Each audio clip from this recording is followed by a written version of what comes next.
સુરેન્દ્રનગરના એસપી સાહેબ એટલે પ્રેમસુખ ડેલુ સોશિયલ મીડિયા પર એમના વટના વિડીયો, એમની કામગીરીની રીલ્સ અને વાહવાહી મેળવવાની પદ્ધતિ તો તમે અવારનવાર જોતા જ હશો. સોશિયલ મીડિયા પર એવું દેખાડવામાં આવે છે કે જાણે આખા જિલ્લામાં ગુનેગારોની ખેર નથી.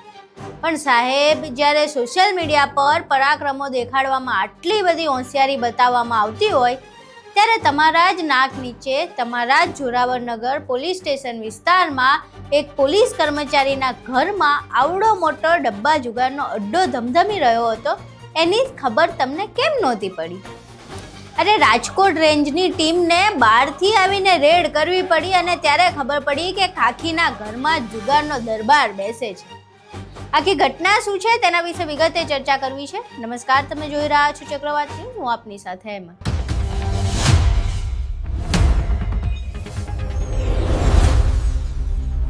સુરેન્દ્રનગરના જોરાવરનગર વિસ્તારમાં એક પોલીસ કર્મચારીનું રહેણાંક મકાન હતું અને આ કારસ્તાન શું હતું ખબર છે? શેર માર્કેટના ભાવની આડમાં અસલી ડબ્બા જુગારનો ધંધો. ગ્રાહકો પાસેથી સોદા મેળવવાના, અલગ અલગ 16 જેટલા બ્રોકરો પાસે આ સોદાઓની કપાત કરાવવાની અને નસીબના જોરે ગેરકાયદે જુગાર રમાડવાનો.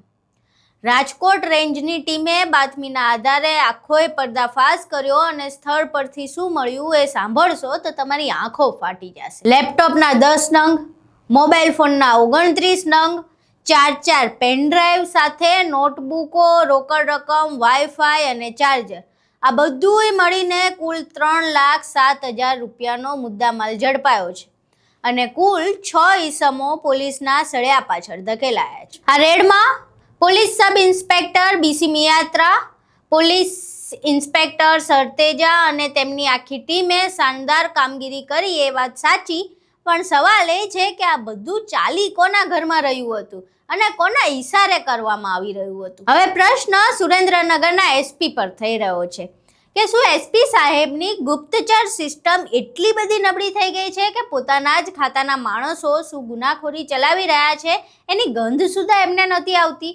કે પછી બધું જાણી જોઈને આંખ આડા કાન કરવામાં આવતા હતા? સોશિયલ મીડિયાની લાઇક્સ અને વ્યૂઝ પાછળ ભાગવામાં શું જિલ્લાની અસલી કાયદો અને વ્યવસ્થા ભૂલાઈ ગઈ હતી? આ પ્રશ્નો હાલ ઊભા થઈ રહ્યા છે અને આ પ્રશ્નોના જવાબ એસપી સાહેબ આપી શકે છે કે કેમ એ મહત્વનો મુદ્દો છે. જો રક્ષક જ આવા ધંધામાં સંડોવાયેલા હોય અને જિલ્લાના મોટા સાહેબોને એવી ભનક પણ ન પડે તો પછી સામાન્ય પ્રજાએ કોના પર ભરોસો મૂકવો? શું સોશિયલ મીડિયા પર ખાલી દબદબો દેખાડવાથી જ પોલીસિંગ પૂરું થઈ જાય છે? અને આજે નવો ટ્રેન્ડ ચાલુ થયો છે એના ઉપર પણ પ્રશ્ન ઊભા થઈ રહ્યા છે કે જ્યારે પણ કોઈ કામગીરી કરવામાં આવે એટલે સોશિયલ મીડિયા પર તેની વાહવાહીઓ લૂંટવાની, પરંતુ જમીની સ્તરે તેની સ્થિતિ કંઈક અલગ જ જોવા મળતી હોય. સુરેન્દ્રનગરની આ ઘટનાએ ખાખી પર બહુ મોટો પ્રશ્ન ઊભો કરી દીધો છે. પાછું આ સુરેન્દ્રનગર પોલીસની છબી ખરડાવવાનો કોઈ પહેલો કિસ્સોય નથી હો. અવારનવાર પોલીસ જ આવા કાર્યોમાં કેમ સંડોવાયેલી પકડાય છે એના મુદ્દે પણ પ્રશ્નો ઊભા થઈ રહ્યા છે. ક્યારેક દારૂની હેરાફેરી, ક્યારેક હપ્તા વસૂલી અને હવે સીધો ગેરકાયદે જુગાર. હવે જોવાનું એ રહેશે કે માત્ર નીચલા સ્ટાફને પકડીને સંતોષ માનવામાં આવશે કે પછી આ નબીરાઓને છાવરનારા અસલી સૂત્રધારો સુધી પણ કાયદાનો હાથ પહોંચશે. નિર્લિપ્ત રાયની કાર્યવાહી અને સુરેન્દ્રનગરની આ ઘટના વિશે તમારું શું માનવું છે? તમારા મંતવ્યો અમને કોમેન્ટ બોક્સમાં જરૂર જણાવજો. વિડીયો પસંદ આવ્યો હોય તો વિડીયોને લાઇક કરજો, શેર કરજો અને અમારી ચેનલને સબસ્ક્રાઇબ કરવાનું ભૂલશો નહીં. નમસ્કાર.